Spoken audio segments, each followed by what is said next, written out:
tayo niyan. Amen? So ito ang una, tapos may pangalawa. Basahin natin sabay-sabay. Go. The wives of the sons of the prophets cried out to Elisha, saying, Your servant, my husband's dead, and you know that your servant feared the Lord, and the Creator is coming to take my 2 sons to be his slaves. So Elisha said to her, What shall I do for you? Tell me, what do you have in the house? And she said, Your maidservant had nothing in the house but a jar of oil. And he said, Go, borrow vessels from everywhere, from all your neighbors, empty vessels, do not gather just a few. Next. O pala. And when you have come in, you shall shut the door behind you and your sons. Then pour out into all those vessels and set aside the full ones. So she went from him and shut the door behind her and her sons, who brought the vessels to her, and she poured it out.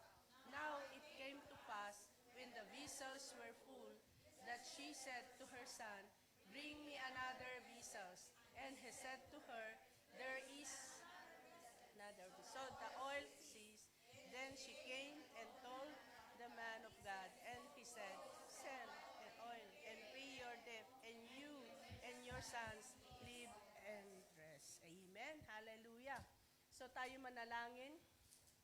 Praise God. Yes, Lord, pinupuri ka namin patuloy, pinapasalamatan. Salamat na kami ay naging anak mo na, oh God.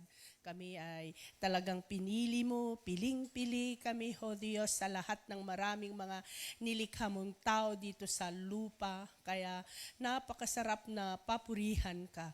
Napakasarap makinig sa iyong mga salita. Kaya Lord, patuloy na open mo ang puso namin, ang aming spiritual na pandinig, para mas lalo pa namin, oh God, na maalala o mabago pang mga bagay na dapat namin baguhin sa aming mga pananaw sa buhay, sa aming mga takot maalis in the name of Jesus, at maging masunurin kami, maging maturuin kami, oh Diyos, sa mga salita mo, para ma-enjoy po namin ang buhay sa mundong ito habang hinihintay namin ang muli mong pagbabalik, oh Diyos na makapangyarihan. Kaya God, muli, linisan mo ang aming puso, ang aming pandinig, patuloy na open mo, ang aming kahisipan, bigyan mo ng wisdom, O Diyos, para mas lalong maunawaan namin ang mga salita mo at ma-revive kami kung kailangan ma-revive kami, patuloy na ma-awakening kami kung kailangan ma-awakening kami, O Diyos,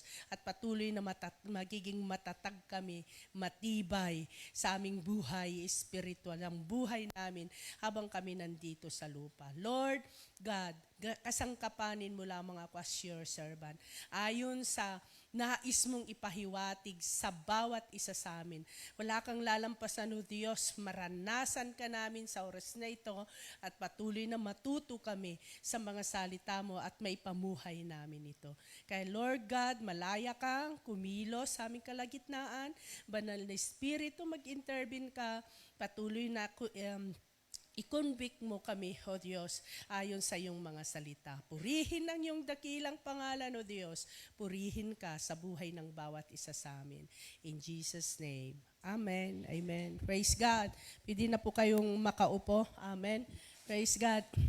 Ang ating pag-aaralan ngayon ay every miracle starts with a problem. Kaya kung nais mo, karamihan kasi, pero dito ginamit niya every.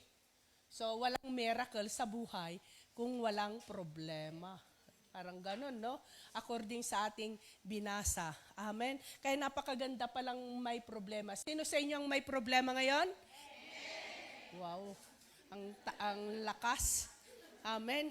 Kaya blessing ang problema kung marunong kang mag-response. Amen? Kaya pag-aralan natin how to the right response sa lahat ng mga dumarating na problema sa ating buhay. Kasi kahit tayo'y mga anak ng Diyos, hindi tayo exempted sa mga problema. Kasi hindi niya sinabi ng Panginoon na aalisin niya tayo sa mundong ito. Kasi sa kinaroroonan nating mundo, maraming problema. Amen? Hallelujah. Hindi mo problema yung katabi mo. Ang mismo mong problema, ikaw. Kung minsan, problema mo na yung mukha mo. Di ba? Kaya wag mong sisihin yung katabi mo. Mismo ikaw. Amen. Kung nga, problema ko tong katawan ko. Di ba? Kaya excited ako na mag-change ang katawan ko sa kalangitan kasi pupunta sa original. Di ba? Saan kayo na-excited sa rapture? Yung kaligtasan natin na inahanda ng Panginoon sa mansyon, yung mga gold ba na makikita niyo, ang natatapakan yung mga brilyante, o mismo yung sarili nyo. Ako, yung excited ko ay yung original na katawan ko doon at beauty ko. Hello? Hello? Di ba? Yung mga walang buhok ngayon, magkakaroon ng buhok doon. Magkakaroon pa ng bangs. Di ba? Amen? Kaya napaka-excited tayo sa buhay natin na ito dahil may pag-asa tayo. Amen? Hallelujah! Kaya anumang mga problema natin sa buhay na ito, amen, mga lang yan, palaman o bitsin sa buhay natin. No? Amen. Hindi dyan ang destination natin. Pero alam ba ninyo, isa sa suggestion ni Tatay Lare na natin ay ito, para mapaglabanan natin ma-enjoy natin ang bilang anak ng Panginoon, we are family of God. Amen? At marami tayong vision sa buhay. May mga individual tayong vision, pero alam ba ninyo, iisang vision natin sa ating iglesia. Ano yon?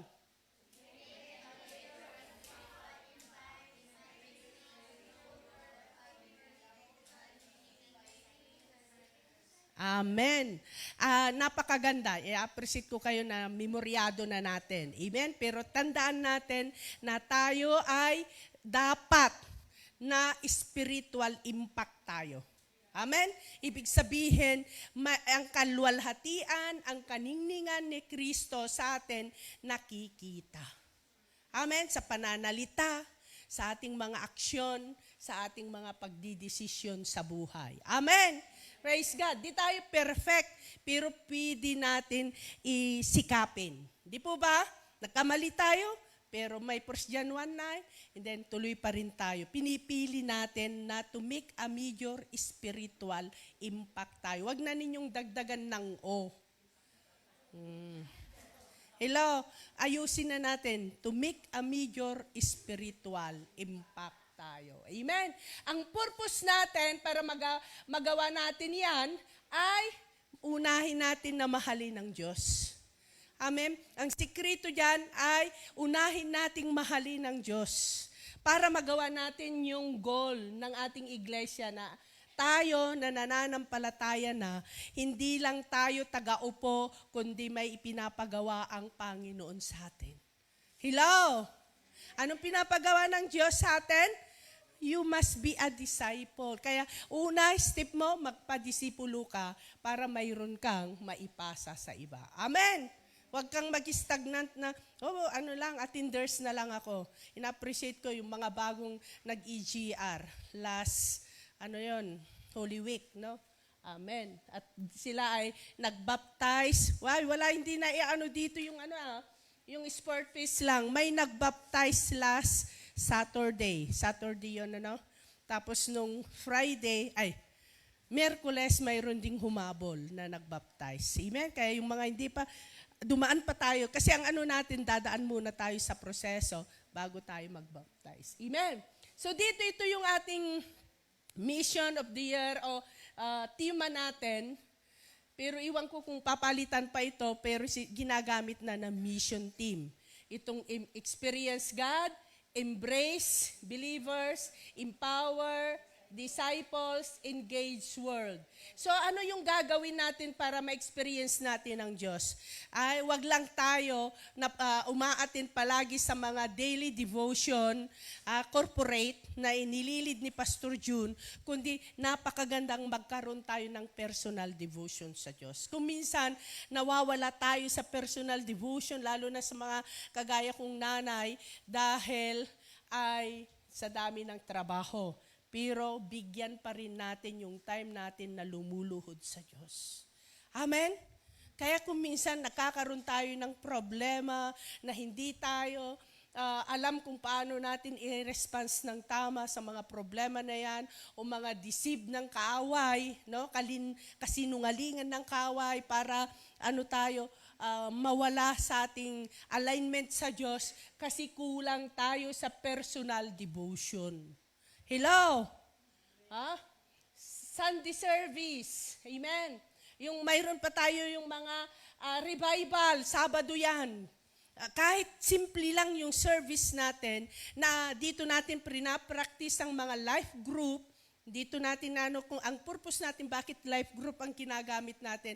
Kasi hindi inaangat natin na tayo mismo ay hindi lang pang-upo o kundi gagamitin tayo ng Panginoon. Kaya nga ang goal natin ay mangyayari yan dahil pinapractice natin. Amen? Kaya i-appreciate natin yung mga umaatin ng Saturday. Amen? Sabihin mo sa hindi umaatin na katabi mo, praying for you, sister, brother. Lalo na yung mga malalapit ang bahay na available naman. Wala naman silang trabaho. Hello? Amen? So, ayan. At saka yan, pupunta na tayo sa personal. PIP, di ba? Pre-encounter, EGR, post-encounter. Amen. Yan ang natin. Tapos yung embrace believers, ikunik na natin yung mga naiimbitahan natin. Ikunik natin sa sa grupo. I-care natin sila, pakapihin, yung mga ganon, no? I-care. And then, isama na natin sa life group natin. Tapos, mayroon tayong espiritu na unity. Amen? I-encourage natin ang bawat isa. Ito ang palagi kong huwag kang mag-expect na i-appreciate ka yung katabi mo o kagrupo mo. Mas, ang gagawin mo ay ikaw ang mag-share. Ikaw ang mag-appreciate. Ikaw ang magbigay. Kasi sabi kanina, it's better to give than to receive.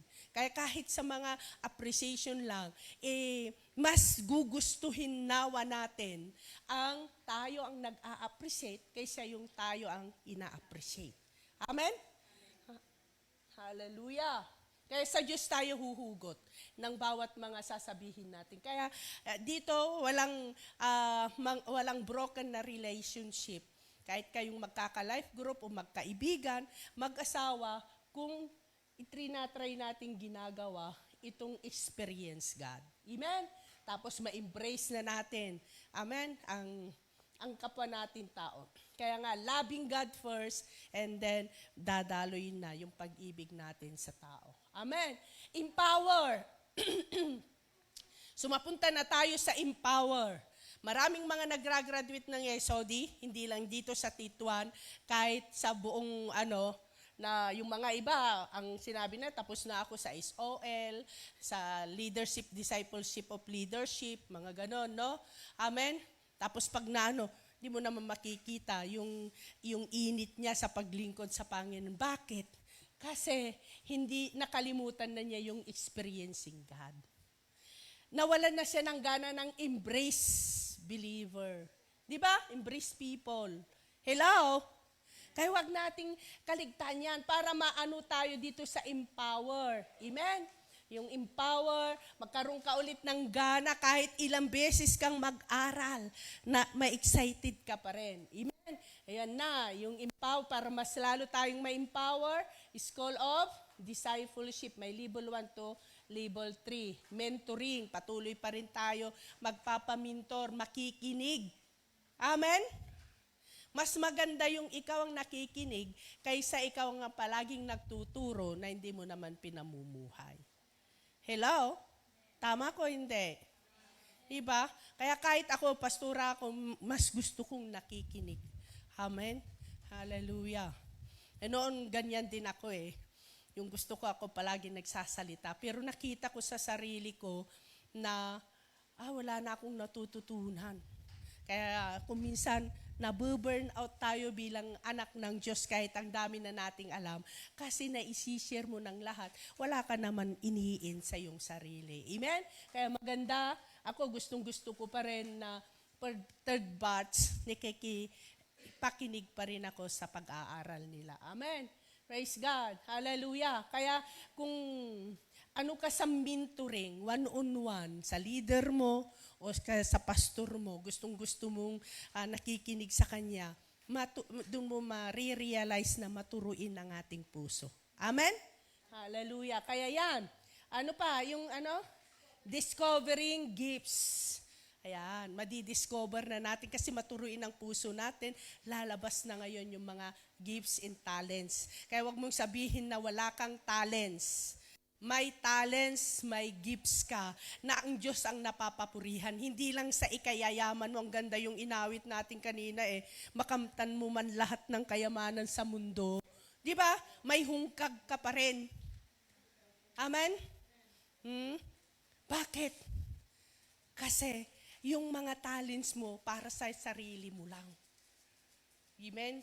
Pero napakagandang gamitin natin ang talents natin papuri sa Panginoon. Amen? Mga gifts natin, mga skill natin. Amen? Pero napakaganda, magpahubog pa rin tayo sa ating character. Amen? Kaya, spiritual development na natin. Then, engaged world ay evangelism, ikaw na, maasahan ka na sa mga ministry. Evangelism, follow-up, mission, disciple making. Amen? Napunta na tayo dyan kung dumaan na tayo sa mga ayan. Pero ito, wag nating kakalimutan palagi. Kahit pastor ka na, kahit reverend ka na, tama ba ako? O kaya, yung mas mataas, bishop ka na, cardinal ka na. Ay, pag nakalimutan mo ito, madidisconnect ka lahat diyan. Amen? Praise God. Hallelujah. So, punta na tayo sa problem. Ayan. Paalala lang yan. Amen? Kasi, bakit natin palaging pinapaalala? Wala kasi sa hindi natin na-i-display ang mga yan. Amen? Kaya maganda, nilalagay pa rin nila sa So ngayon, yan. Yung asawa ng isang propeta, lumapit kay Elisha, di ba? Yun ang nun, no? Ang kwento niyan, no? Tapos, may problema siyang dala-dala. Ano yung problema niya? Ay, marami siyang babayaran na utang. Namatayan siya, no? Yung nagpautang, nandyan na malapit na siya, napupunta para kunin yung kanyang mga anak para alipinin, no? So talagang desperado siya. So yung unay, a desperate need for a miracle. Bakit kailangan niya ng miracle? Kasi desperado siya, no? There was distress, basahin natin, there was distress in her family. Amen. Distress sa kanyang pamilya. Bakit? Kasi ay may utang, kukunin ng kanyang mga anak para alipinin. So mag-iisa na lang siya. Di po ba? Kaya nagugulihaman na siya. Kaya sabi dito, even Christians, tayong mga Kristiyano, mga anak ng Diyos, are not exempt from trials. She cried out to God and wept uncontrollably, desperately asking for help. Yan ang maganda sa kanya. Kristiyano siya kasi anak siya ng asawa siya ng propeta. Pero yung asawa niya namatay. Yan na, there was death in her family, yung asawa niya. Di ba? Namatayan, nawalan siya ng asawa. Hello? Nararamdaman ba ninyo kung kayo'y nawawalan? Ano ang nawala sa'yo? Cellphone, di ba? Hindi mo pa nababayaran, iPhone pa naman. Yan, di ba? Di ba ang sakit? Sinong parang nare-relate pag ikaw nawalan ng boyfriend, gusto na girlfriend, mga ganon. No, di ba? Di ba? Parang stress na stress ka na. Cellphone pa lang yan. How much more siya, asawa? Ayan ang pag-asa, di ba? kanyang asawa. Siya ang nagtatrabaho. No? Kaya nga, sila ay siguro pa, kaya siya nagkautang. No? Pag i-exaggerate natin, ay Pilipinas na walang libre pag nagpadoktor. Yan, no? Yan ang maganda dito sa Espanya dahil kahit palitan yung puso natin ay walang babayaran. Wag naman yung ulong papalitan, ano?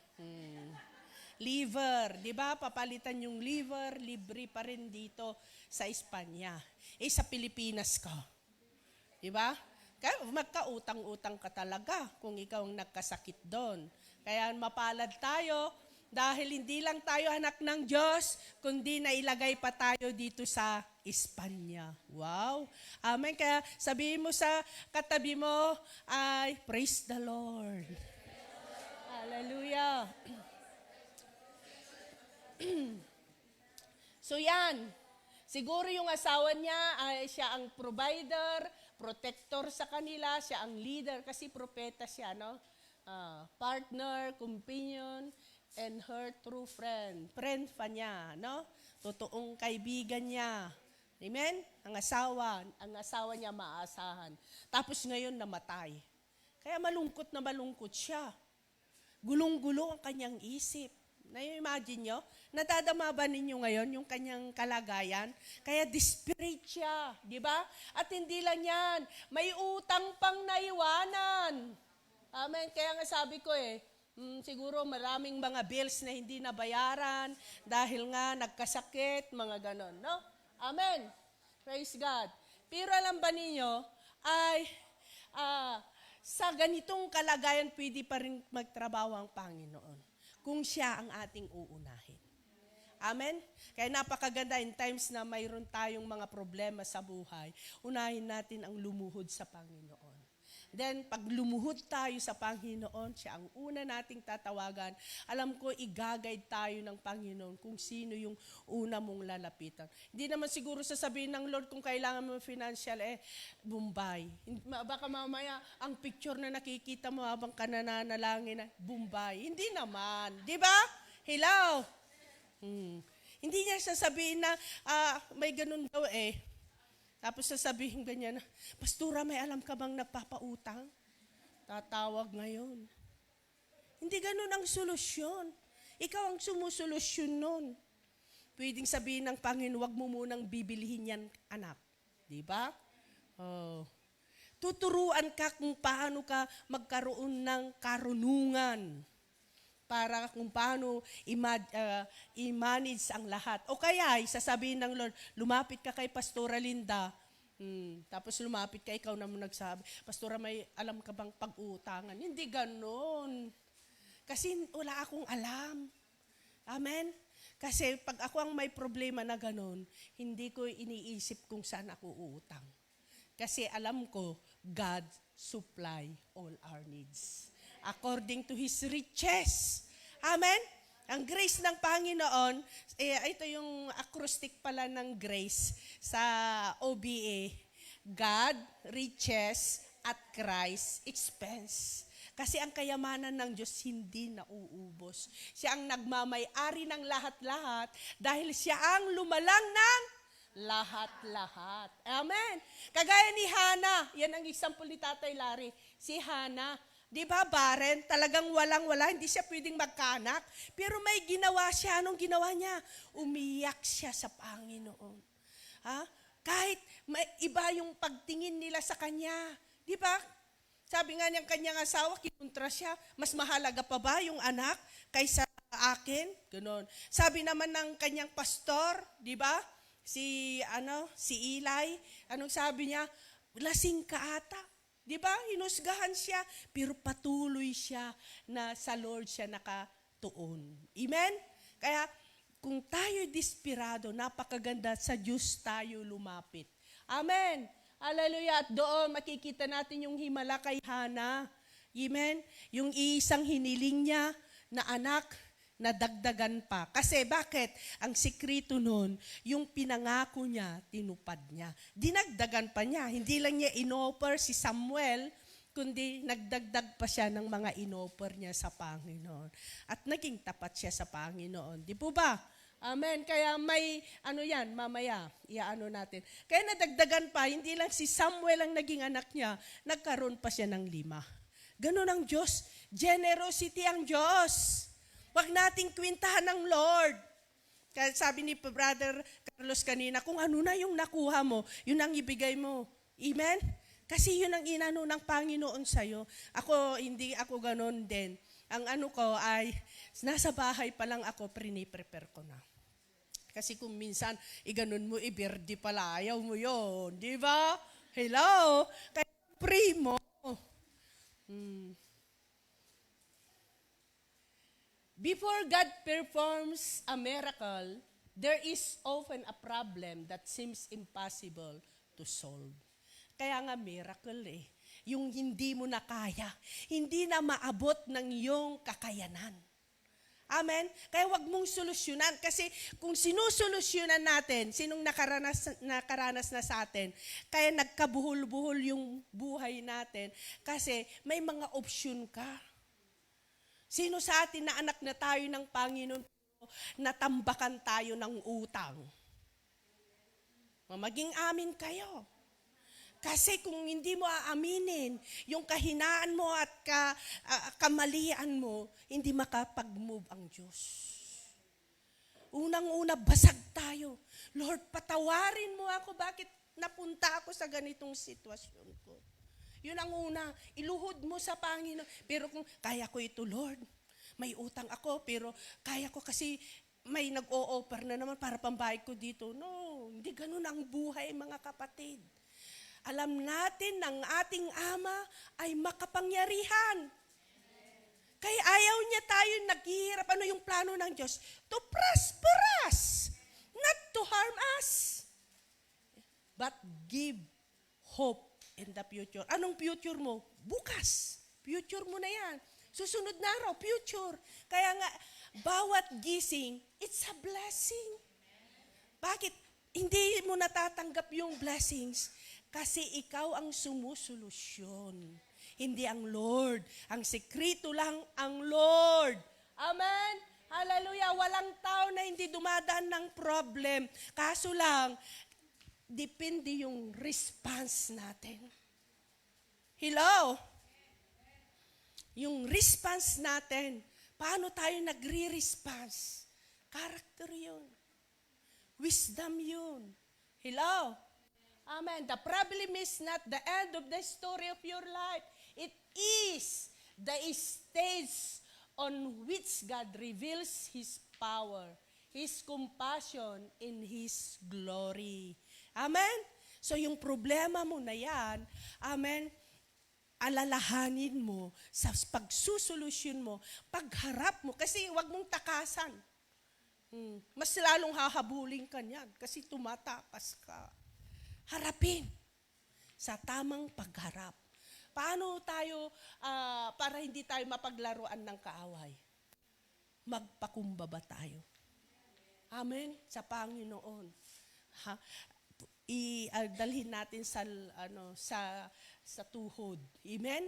Pag-amin. Unang-una, aminin natin, nagkamali tayo. Amen? Unang-una, aminin natin na kailangan natin ng Diyos. Amen? Unang-una, kilalanin natin. Pangalawa, kilalanin natin na ang Diyos, He knows everything. Hindi natin mapagkailan ng Diyos. Hindi tayo pwedeng mag-pretend sa Diyos. Kaya kailangan natin ilantad ang ating sarili sa Diyos. Amen? Hallelujah!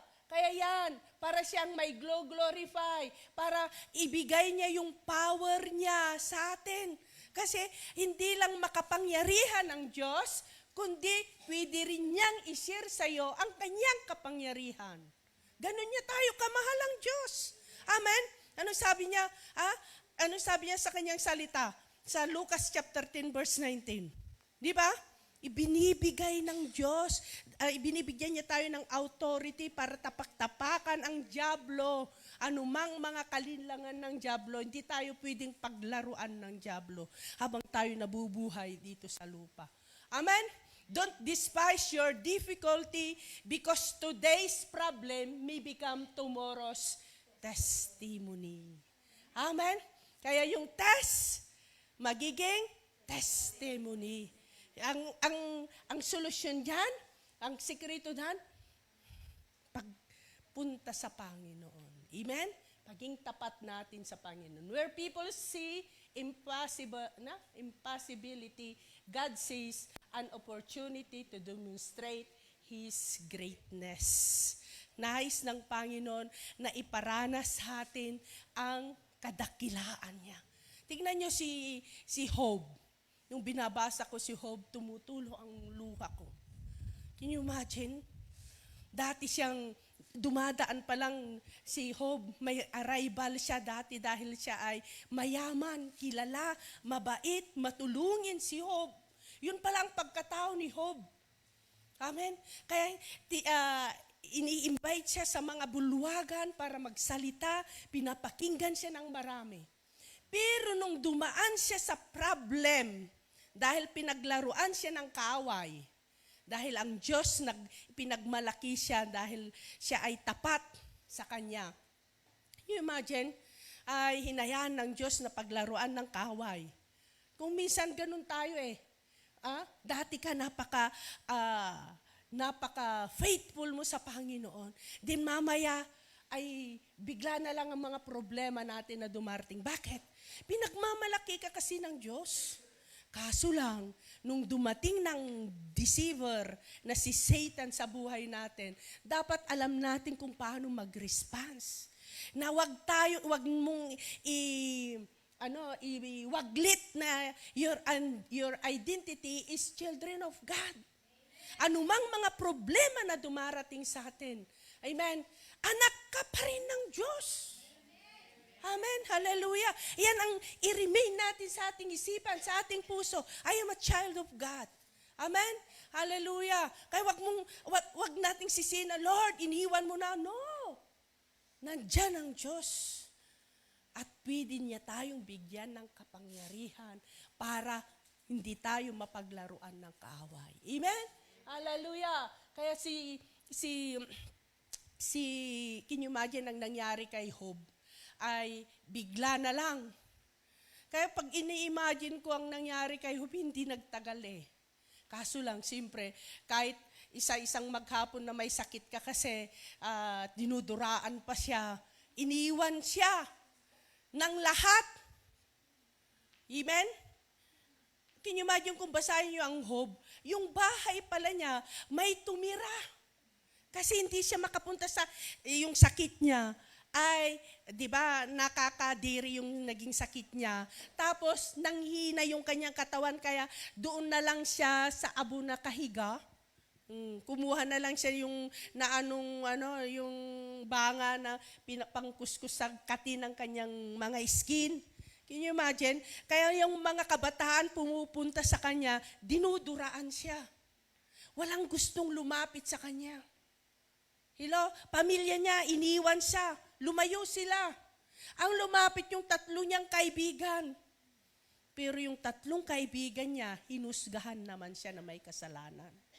Pero dahil matalino si Job, kaya nasasagot niya yung mga sa kanya, na talagang tumatayo siya with boldness, na tinatayo niya yung katapatan pa rin niya sa Diyos. Yung mga kaibigan niya,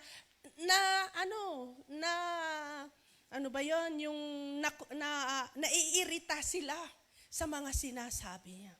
Kasi ang tinitignan nila sa kanya, yung kalagayan niya sa present na yon. Can you imagine? Amen? Kaya kung minsan tayo, di ba kung tayo may problem, may mga tao pa na dati mong kaibigan, doon ka pa itatapak. Kaya nangyari yan dahil may secret na kasalanan yan, mga ganon. Pero alam mo kapatid, kung tumayo ka lang, na ikay anak ng Diyos, anuman ang iyong itsura ngayon sa nangyayari sa buhay mo, ang Diyos kasama mo. Hindi tayo iniiwan. Amen? Hallelujah! Yan ang napakaganda sa atin dahil tayo mga anak na ng Diyos. Where people see impossibility, God sees an opportunity to demonstrate His greatness. Nakita naman natin yung end ng Job, no? Yung Book of Job. Ang sikreto o kaya pintuan ng kanyang muling pagbabalik yung blessings na third times ay pinag-pray. Inutos ng Panginoon kasi sa last, may isang matalino rin na bata ang nagsalita. Ano? Pero ang next ay sumunod, ang Diyos na ang nagsalita. Then sabi ng Panginoon, ipag-pray mo ang mga kaibigan mo. Yun na, pagpapatawad sa mga humusga sa iyo, sa mga nagtapak sa iyo, pagpapatawad. Hello? Hindi maibabalik yung dating kayamanan mo at saka dudublihin ng blessing ng Panginoon kung hindi ka marunong magpatawad. Hello? Amen? Kaya nice mong miracle? Forgive. Amen. Hallelujah. Then next, her problem brought her closer to God, not farther away. Yan ang napakaganda. Yan ang nasabi ko na ang sekreto natin dapat ay lumapit sa Panginoon. Kung sasabihin na, parang wala na akong ganang pumunta sa church. Wag naman. Kaaway yan. Hello? Wag mong hayaan na hindi ka pa rin pumunta sa church kung may problema ka. O tumawag sa leader mo. O unang-una sa Panginoon. Amen? She cried out desperately for help to the right. Maganda. Right person. Lahat ng nandyan ay pwede mong pagsabihan. Amen? She seeks the counsel of a servant of God and obey the man of God. Ganito kasi kung minsan, kaya hindi maulit-ulit ang ating problem. Amen? Ang alam mo, natakasan mo na, pero naulit na naman. Bakit? Kasi nagpa-advise ka, hindi ka naman nakinig. Nag-share ka lang. Hello? Tama, mali. Kaya kung minsan nakabulbul tayo kasi yung gusto rin lang natin. Na-realize mo, oo, parang tama si leader ko. Pero mamaya, yung gusto mo pa rin ang nangyari. Amen? Pero ito, ang napakaganda, ay nakaka-imposible man yung itinuro ni Elisha sa kanya. Amen? Pero sinunod niya at naranasan niya ang miracle of God. Amen? Parang ito talagang financial problem 'di ba? Ang leader niya, si Elisha, pwede naman niyang solusyonan sana si Elisha 'di ba? Mamaya yano na natin. Amen? So, yan. Pero ang napakaganda diyan, nag-obey siya. Your doubts, yan daw, ang mga natin kuminsan, nagblablock sa mga miracles na nais ipadama ng Diyos. Di ba? Sabi kanina nga, sa tao posible na, pero sa Diyos gusto pa rin niyang ipahiwatig sa'yo yung kanyang kadakilan. Kasi anak ka. Anak kasi tayo ng Diyos Kaso lang kung minsan di mo na inaangkin na anak ka. Nagtatampo ka, pinipili mong magtampo sa Diyos kung ikaw ay may problema. Tama, mali. Kaya imbis na ito para sa iyo, Lord, hindi ko na ibibigay. Kasi, ko na lang. Hindi ba ganon? Alam ko nauunawaan mo ako. Oo, naunawaan ka. Pero, yan ang nagblablock sa miracle mo. Kasi may doubts ka may fear ka Hindi mo binigay yung para sa Panginoon. Hello? Kaya dapat seek ye first. Yan ang mga sikreto ng Diyos Seek ye first the kingdom of God. Ano yung mga uunahin natin? Na ibigay sa Panginoon. Alam mo na yun. Yung time mo. Yung mayroon sa'yo. Huwag mong anuhin na, dapat ako nang mag-manage nito. Kasi alam mo naman, Lord, ang kakulangan ko. No, unahin mo pa rin ang Panginoon. Mamaya may mga example dyan. Amen? Kaya yan, doubts, fear, worries, and pride. Magkakasama yan na siyang humahadlang para maka-deliverance ka sa kalagayan mo ngayon. Hello? Tama no? Yan ang mga yan. Kaya kung minsan, Bakit na ano ako sa utang? Example ko lang yun pero marami naman ibang pang problema natin, di ba? Pero normally kahit totoo tayo, di ba? Na kahit lahat tayo ay nagsusweldo kada buwan, lahat tayo ay may 24 hours, pero bakit iba ka? Oh, parang naano itong microphone ko Hinahadlangan, no? Amen. Kasi, ang mayroon sa'yo, doubts, fears, worries, and pride. Ano yan? Yung doubts kang lumapit sa Panginoon, uunahin mo ang Diyos. Kaya sabi niya, seek ye first the kingdom of God and His righteousness, and all things shall be added unto you. Anong gusto mo? 1 billion o all these things shall be added unto you? Di ba? Ang daling sabihin yun, all these things, pero hindi mo ginawa yung seek ye first. Di ba? Hello? Available ka naman ng Sabado. Wala ka namang trabaho. Alam mong kayong mga kalalakihan magagamit ngayon, ba't hindi ka pumunta? Di ba? Anong mayroon? Doubts. Fear. Bakit mayroon kang fear? Takot ka na sabihin ng mga kaibigan mong kapwa mong na malalampasan mo na ang langit. Hayaan mo na lang mga leader na si Ruli at saka si Brother Carlos ang nandun. Pwede ka naman. Hello? Kaya kung minsan, yan ang umahad lang, bis na umangat ka sa buhay spiritual, buhay mo sa mundo. Amen? A problem is not the end of life. It is the beginning of miracle. Every miracle begins with a problem. Next. Ayan na. The miracle begins with what God has put on your hands. Ibig sabihin, sa bawat mirakulo kasi ay mayroon at mayroon kang dapat gawin. Pero nag-uumpisa sa mayroon sa'yo. Kagaya ni Moises. Yan ang mga example diyan. Si Moises ay, di ba, nagka-problema na talagang na sila. Dahil sa harapan nila, dagat na malalim. Tapos sa side nila, bundok, sa likuran nila, mga kalaban. Talagang mahuhuli na sila. Papatayin na sila ng mga Egyptians. Pero anong sabi ng Panginoon nung tumawag si Moises sa Diyos? Anong mayroon ka? Anong nasa kamay mo? Di ba?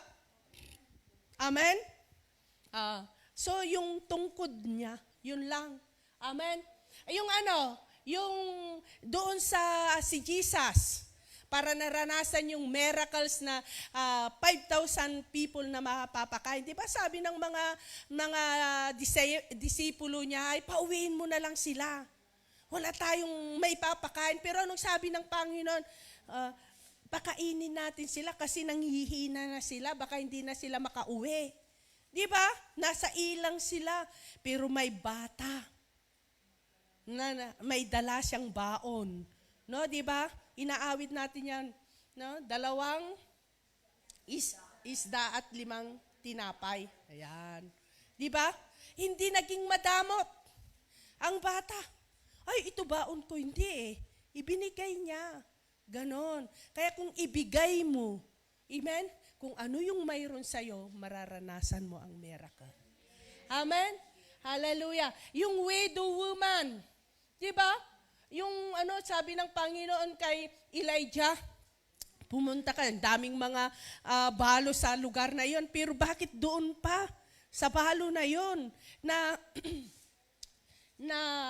pwedeng iyon na lang ang kanilang mayroon na oil at saka tapos sabi ni Elijah, sabi ng Diyos, lutuin mo na yan. Pero ako unang pakakainin mo, matindi yun. Akong pastora, ayaw kong sabihin siguro yun, nahihiya ako. Pero yun ang sinabi ng Lord Di ba? Pero anong sabi ng woman na yun? kung iyon, di ginawa, tapos naranasan niya, hindi siya nagkulang. Amen? Kaya ganun din ang nangyari sa widow na ito, na maid servant, no? Anong sabi ng ni Elijah? Ni Elijah Eliseo sa kanya, ay sabi niya, ano kasi ang si Eliseo, siyempre, pwede naman niyang sabihin sana na, ganun ba, may utang ka? Pwede naman bigyan eh. Yung kasi kung minsan ang nasa isip natin mga tao eh. Di ba? Di naman lang niya ako, lumapit ako sa kanya, sa leader ko. Di man lang niya ako pinautangan kahit 100 euro. Di ba? Hindi mo lang alam, may pwede yun naman na ibibigay. Pero may gustong ipahiwatig sa iyo ang Diyos para maranasan mo yung greatness niya. Di po ba? Amen.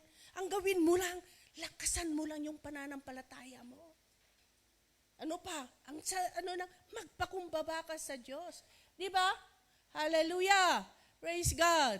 Kaya anong sabi ng anong pwede kong maitulong sa iyo? Sabi ni Eliseo sa kanya. Tapos, ano pa niya? Ano ang mayroon sa iyo? Di ba? Walang-wala ako. Lang yung isang buting oil. Can you imagine? Walang-wala siya, pero mayroong isang buting oil. Iyon ang pinuhunan. Amen? Hallelujah. Kaya yan, anong sabi? Inutusan siya. Nakaka-imposible. Anong sabi niya? Sabihin mo, kahit yung mga anak mo, humingi kayo sa mga kapitbahay ninyo ng bisel na butilya. Amen? Tapos pumunta kayo sa loob ng bahay nyo, isara nyo yung pinto. Bakit kailangan pang isara ang pinto kaya? Ha? Di ba? Shout out. Wag ka nang magsalita. Parang gano'n, Amen. Hallelujah. Kaya, ayan, naranasan niya ang miracle. God has used empty vessel. Kailangan ng Diyos yung walang laman na puso natin. Amen? Walang worries, walang fear. Ano pa? Walang pride. Walang unforgiveness. Walang hatred. Hello? Yan ang nice ng Panginoon. Yan ang hinahanap niya. If we are hungry for God, He can fill us with miracle. We need to empty ourselves of doubts, worries, sins, pride, unforgiveness, nandiyan pala, no? Unbelief, fear, selfishness, to receive a miracle. Yan ang hinihintay niya. Kaya kung minsan di natin nararanasan, sabi natin, noon yung mga miracle. Pero sa panahon natin ngayon, wala na. Mayroon pa. Kasi sabi nga na, yesterday, today, and forever is the same, our God. Amen? Hallelujah. Kaya nais mong ma-receive ang miracle ng Panginoon, maging empty ka sa mga ito. Doubts, worries, sins, pride, unforgiveness, unbelief. Sabi mo, pero nananampalatayan ako, pastura. Pero baka hindi ka pa nananampalataya. Bakit nakakapasok pa ang tampo sa iyo?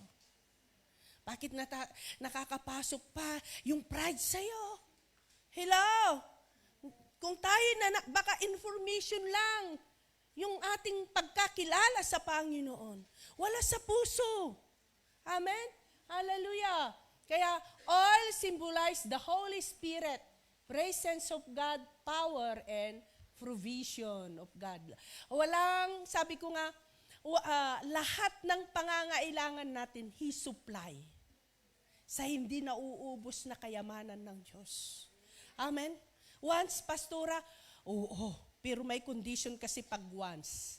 Sa John, no, di ba, sabi niya, if you remain in me, sabi ni Jesus, and remain in my words, ibig sabihin, pinamumuhay mo ang kanya, ask anything, and I will do it. Kaya kahit yung wants mo, ano yung wants mo? Mga kapritsyoso mo, yung magandang damit, ano pa, iPhone, bibigay ng Panginoon yan. Amen? Pero mag-remain ka sa kanyang salita. Siyempre, kung nag-remain ka sa salita, pinapamuhay mo, ang hiniling mo, aeroplano, hindi ka naman piloto, di bibigay ng Diyos. Siyempre, binibigyan ka naman ng wisdom kung namumuhay ka sa salita ng Diyos. Kasi habang tayo nagkakaroon nauunawa natin ang salita ng Panginoon, lumalawak ang ating pangunawa. Di po ba? Kaya, ba't hindi binigay ng Panginoon ng iPhone, ano ngayon, ang iPhone? 17. Akala ko 18 na. Pero kailanman hindi pa ako nakahawak ng iPhone. Ayan. Ng cellphone. iPhone naman yung iPad ko. Ayan. Pero alam ba ninyo kung bakit hindi ka binibigyan ng iPhone? Kasi hindi ka marunong magkaliko. Kaya Android na lang. Di ba? Android na lang. Amen. Magpasalamat na tayo na nasa modernized na tayo, pero hindi tayo modernized na tao kung minsan. No? Fill your life by trusting in the Lordship of Jesus in His Word and promises. Amen? Totoo. Then last, God performs the miracle when we trust and obey. Yan, kailangan natin yung pagkatiwalaan natin ang Diyos na alam niya ang kanyang ginagawa sa atin. Amen?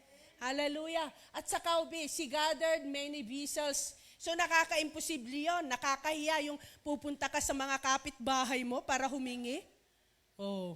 Tapos, siyempre, may pananampalataya, isang oil lang? Makakasya kaya na may lalagyan lang. Di ba? Tayo kung minsan, inaano natin, ni-estimate natin yung ng Panginoon. Di po ba?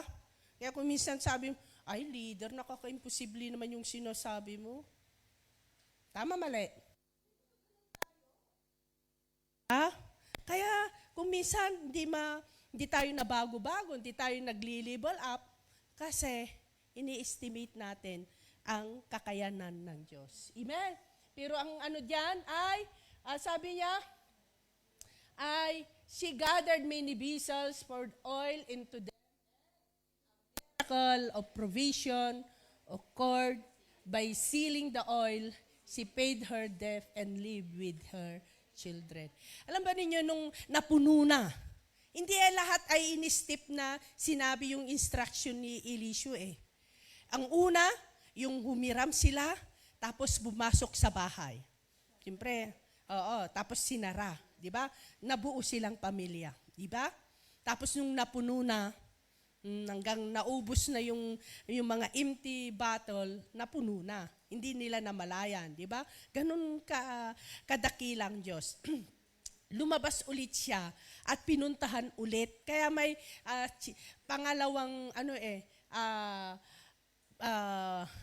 communication nila kay Elisha. Hindi lang yung sinabi niya, tapos tama na yon, no?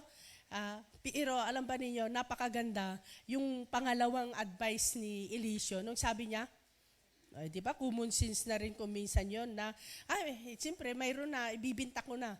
Hindi ulit siyang lumapit. Napakaganda yung basbas ng ating mga pastor o leader. Di po ba? Amen? Kaya, ayan, pumunta siya ulit, then ang sabi ni Elisha, ipagbili mo na. Tapos, bayaran mo na yung matitira, ipamuhay na ninyo. Can you imagine? Mayroon pang matitira, alam ni Elisha yun. Hindi naman niya binilang yung butilya. Ganun ang Diyos. Amen?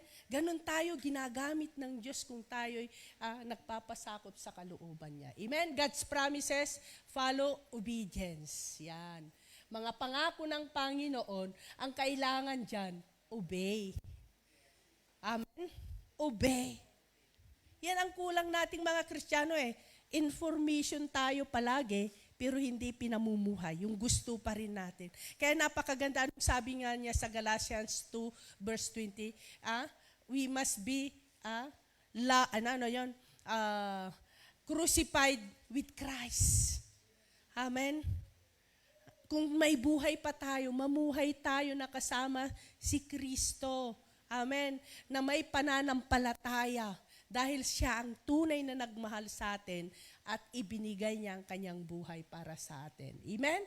Praise God. Hallelujah. Kaya obey God. Obedience position us to receive miracles, provisions, answered prayer.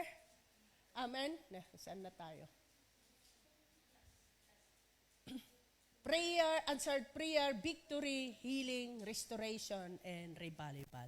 Siyempre, hindi tayo exempted. Mararanasan natin ang mga problem, pero may pangako ang Panginoon sa atin na i-restore niya tayo, i-revive niya tayo, i-provide niya ang ating mga pangangailangan. Amen? Kung tayo pinipili nating sundin ang kanyang kalooban. She obeyed exactly what the man of God instructed her. Even the command doesn't make sense. Amen?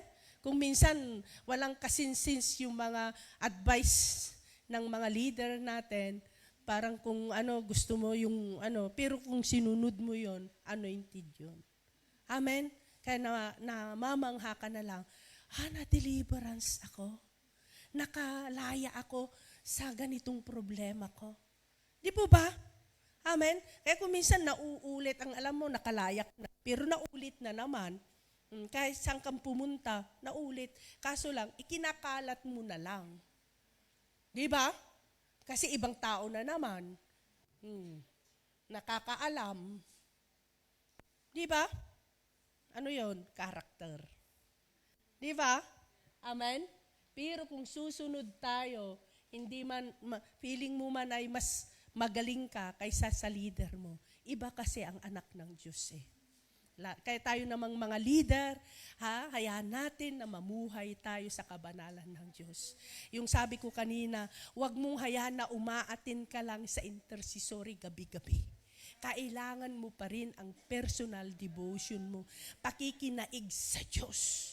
Kung minsan, nababurn out tayo sa ministry, ang alam natin yon. Galing na natin, memoryado na natin lahat, mga ituturo natin. Pero bakit inaantok yung mga nakikinig? Hello? Bakit inaantok ang mga nakikinig o wala silang nauunawaan sa sinasabi mo? Kasi galing mo na lang. Hindi tumatama sa heart to heart. Naranasan ko yan. Ilang libro ang itinuro ko sa pagtuturo namin noon ng Christian nung in LCF pa lang tayo. No, yung Christian natin noon, natapos na natin yung evangelism explosion, yung isa pang pag-aaral natin na parang Bible school. Can you imagine, ang ko lang noon Who is God? Ang dami kong libro na binasa, binili. Pero nung sa pre-encounter lang tayo, Who is God? Napakasimple lang pala. Nakaka-touch pa sa puso na mismo ako, na pastora, na-touch ako sa ginawa ni Tatay Larry na sino ang Diyos. Di ba? Sa pre-encounter, napakasimple.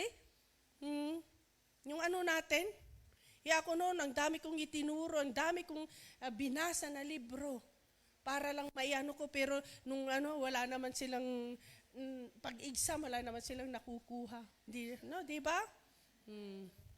Kasi, information lang. May mga ganun tayo na kung minsan, dahil alam mo na, ang daling magturo. Pero pag wala sa connection ng Diyos, hindi na-absorb ng tinuturuan. Kaya kung minsan, palaban. Iba naman yung palaban na ayaw niyang aksipin, lalo na pag nag-ano tayo ng evangelism, palaban dahil hindi pa prepare yung kanyang puso. Mayroon din yon.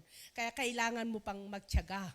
Pero mayroon yung palaban sa iyo, dahil nakikita niya, nagyayabang ka na lang na nagtuturo. Mayroon din yun. Di po ba? Amen? Praise God. Kaya napakaganda yung unahin natin ang Panginoon. The widow put her faith in the command of the man of God and poured out the oil into the vessel. He did not stop until there were no more empty vessels available. Amen? Ganon din yung yung widow na nagpakain kay Elijah, di ba? na hindi naubos hanggang natapos yung tagtuyo, di ba? God is teaching us to trust Him. Basahin natin. Kasi kahit hindi ko na-explanatory na ito. God is teaching us to trust Him personally with desperation, perseverance, unconditional obedience, and surrender. We exercise our faith in God publicly so that others are involved in miracle. Kaya ito pwede nating iano sa sa pamilya natin muna, na i-exercise natin yung pananampalataya natin. Amen? Hallelujah. Para makita nila na ang Diyos ay buhay sa iyong buhay. Amen? We exercise our faith in God privately by closing the door and pouring out the oil. Di ba yung publicly, privately. Yung ikaw, paano mo gamitin yan? Halimbawa, may problema ka na confidence na parang pag sinabi mo sa iba, ang napapahiya ay ang Diyos sa buhay mo. Mayroong ganon. Di ba? Halimbawa, yung mistake mo na personally. Para lang alam nila kung bakit mayroong kang problema ngayon na yan. No need to explain. Hello? May mga ganon na dumarating sa buhay natin. Di ba? Halimbawa, yung anak mo, nagkamali. Kailangan mo pa bang sabihin sa marami? Anak mo yun eh. Di ba? No need. No need na isabihin mo pa sa marami, na i-explain mo. Kasi ganito yung anak ko, kasi ganito. I-consider mo na anak siya ng Diyos. Amen? Halagaan natin yung identity natin bilang anak ng Diyos. Amen? Hallelujah. Tama na maging honest ka, pero mas tama na hayaan mo na lang ang Diyos ang gumawa. Ang importante, maayos yung relasyon mo sa Diyos. Amen. Hallelujah. Kaya mayroong privately, closing the door. Kaya yung mga ibang explanation yan sa kwento na yan, ay kung family problem, kayong magsusolve. Church family problem, wag malaman sa ibang church. Amen? Hindi solusyon yung lumipat. Ang solusyon, magbago ng church, kundi ang solusyon, ikaw ang magbago. May mga ganun eh. Mas pinipili kasi natin bilang anak ng Diyos yung magbago ng church kaysa yung magbago ka. Kahit pupunta ka, kahit saan church, kung hindi ka pa nagbabago, parihas pa rin. Kasi dala-dala mo yun, problema. Halimbawa, kayo rin na mag-asawa, no? Kahit saan ka pumunta na bahay, kung ikayo mismo ang may problema, di ba? Dala-dala mo pa rin yung problema. Di ba? Parang ganun. Di po ba? Kahit saan ka pumunta, kahit saan abroad, kung di ka marunong humawak ng pera, di ba? Kaya, imbis na abroad, abroad. Parang ganun eh. Di ba? Lipat ka ng lipat ng trabaho, mas malaki ang sweldo doon. Maliit dito. Pero kung hindi ka rin, lack ka pa rin sa kaalaman about sa pagmamanage ng buhay, parihas pa rin. Kaya, kung kulang tayo doon, magaling akong magturo sa managing financially. Kaya lapitan ninyo ako kung may wag na nyo lang nyo akong tatanong, Pastora, may alam ka bang nagpapautang? Hindi ko kayo tuturuan ng ganon. Kundi how to manage money, kaya ko. Ituturo sa inyo. Kaya sabi ko kahit walang pera, pwede kong i-manage yan. Fasting. Amen? Pwede kang mamuhay, kahit wala kang pera, fasting tayo. Di ba? The miracle is that as long as there are empty vessels, God's oil never runs out. Amen? Kaya habang ikaw ay empty vessel ka, di ba? Nalaman na natin kanina kung ano yung mga dapat maalis sa atin. Empty vessel ka. Amen? ang oil, the Holy Spirit never runs out. Amen? Makakapagtrabaho ang Holy Spirit kung empty vessel tayo. Amen? Mawawala yung kanina, doubt, sins, pride, di ba? Unforgiveness. Makapagtrabaho ang Diyos. Kaya tayo lahat, anak tayo ng Diyos, mahal tayo lahat. Kaso lang, may mga iba't iba tayong kalagayan. Ano yung kalagayan mo ngayon, kapatid? Empty vessel ka ba? O marami kang laman? Yun lang. Kung marami kang laman, hindi makapagtrabaho ang Holy Spirit. Hindi, di ba, kung puno ka, imagine niyo yung baso na puno. Kahit anong gawin mo na lagyan ng tubig, hindi papasok yung tubig kasi puno. Ganon din tayo. Kahit gusto ng Diyos na magtrabaho sa buhay natin, kung puno tayo ng alalahanin, puno tayo ng pride, puno tayo ng unforgiveness, ano pa? Matigas. Di ba? Hello? Hindi makapagtatrabaho ang Holy Spirit. Tayo pong lahat ay tumayo na. Kaya mga kapatid, sa oras na ito, I want to challenge you. You want miracle? Amen? Gusto mo bang makapagtrabaho ang Panginoon sa buhay mo? Gusto mo bang maranasan ng Diyos na napakadakila sa buhay mo? Amen. Sa oras na ito,